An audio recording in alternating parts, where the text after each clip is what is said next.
Hello world, it's Zilla. It's Mr. Bring You the Scripture so you can see the bigger picture.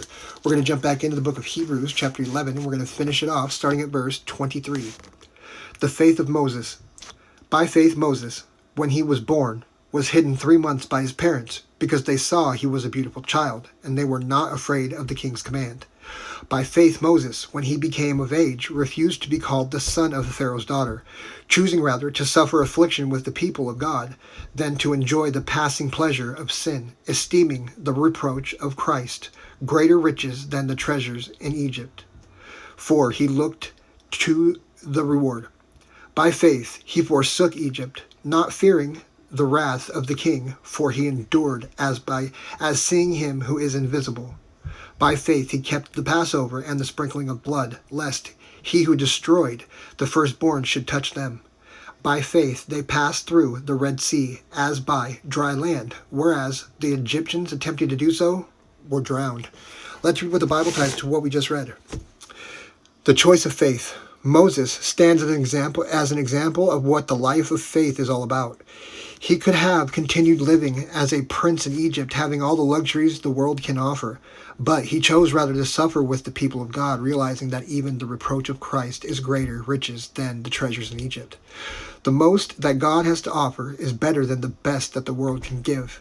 This kind of faith can see the invisible one. When you look at the eternal perspective, the best the world has to offer can't hold a candle to what God offers.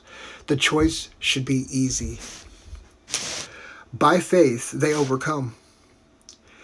By faith, the walls of Jericho fell down after they were encircled for 7 days. By faith, the harlot Rahab did not perish with those who did not believe, when she had received the spies with peace. And what more shall I say? For the time would fail me to tell of Gideon and Barak and Samson and Jephthah, also of David and Samuel and the prophets, who through faith subdued kingdoms, worked righteousness, obtained promises, stopped the mouths of lions, quenched the violence of fire, escaped the edge of the sword, out of weakness were made strong, became valiant in battle, turned to flight the armies of the aliens. Women received their dead raised to life again. Others were tortured, not accepting deliverance, that they might obtain a better resurrection. Still others had trial of mockings and scourgings, yes, and of chains and imprisonment.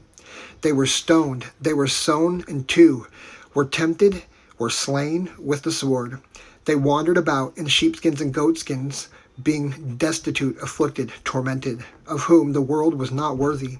They wandered in deserts and mountains, in dens and caves of the earth. And all these, having obtained a good testimony through faith, did not receive the promise, God having provided something better for us, that they should not be made perfect apart from us. You gotta love it when the Bible bangs it out like that. If this blessed you in any way, press the buttons.